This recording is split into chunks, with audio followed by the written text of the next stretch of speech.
Singyke, our Vice Chairman of South Central Foundation Board of Directors. And on behalf of all of us at South Central Foundation, we wanted to present them with a picture, a pathway home. So Robert, you want to come up, please?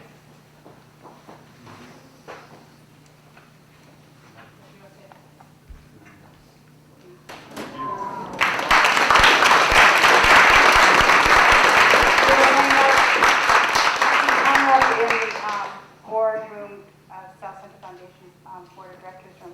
So Robert's here to do our closing remarks. Thank you. Thank you, Kathy. I'm stunned. That is a beautiful picture.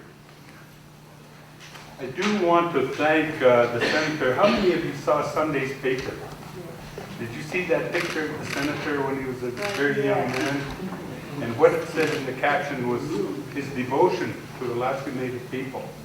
That time it was free service, and today he continues his support of Alaskan Native people. And we all know the impact that he's had on this faith.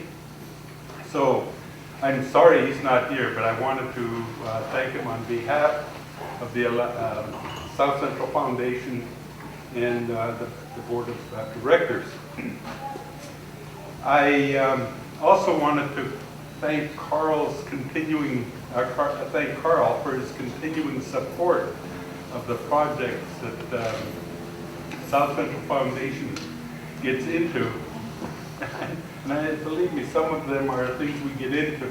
And I don't know how we get out of them. I think it's Kathy's doing it. We should get into them.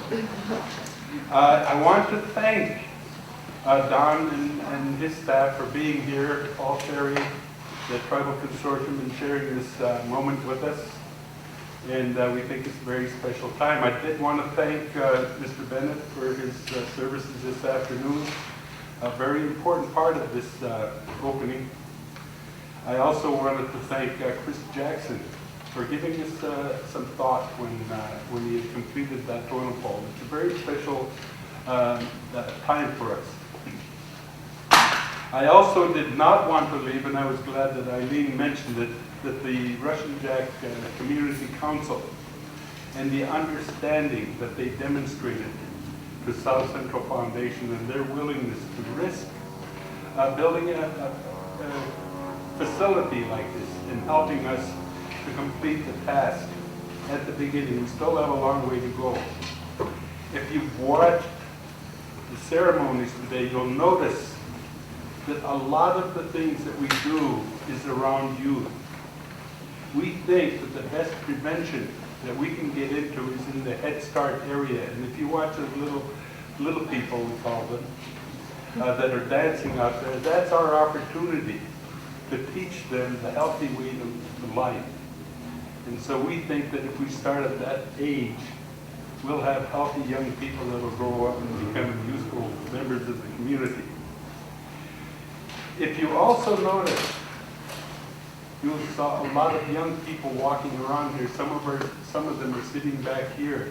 Those are our youth interns. These are people that we're hoping that we can get interested in the health field, people that might become doctors, nurses, lab techs, pharmacists, x-ray techs, hospital administrators. And we think that we've found some. All we have to do is keep encouraging, as very much Kathy and her staff have done. When we've done all of that, I've noticed, and this you have to hand to Kathy, she leaves nothing out. She's a person of detail. She noticed that there were people that we were missing along the way. And those were the people that we built this facility for. These are people that have been sometimes abused, people that have been afflicted with certain problems, that have been affected by problems. And we think that through this facility and the staff that we've hired to work with them, we'll make useful citizens out of them. We do want, once again, to thank the mayor and his community councils for their support. I do want to thank all of you for being here this afternoon and helping us once again, that you too understand and that you too support us. Thank you.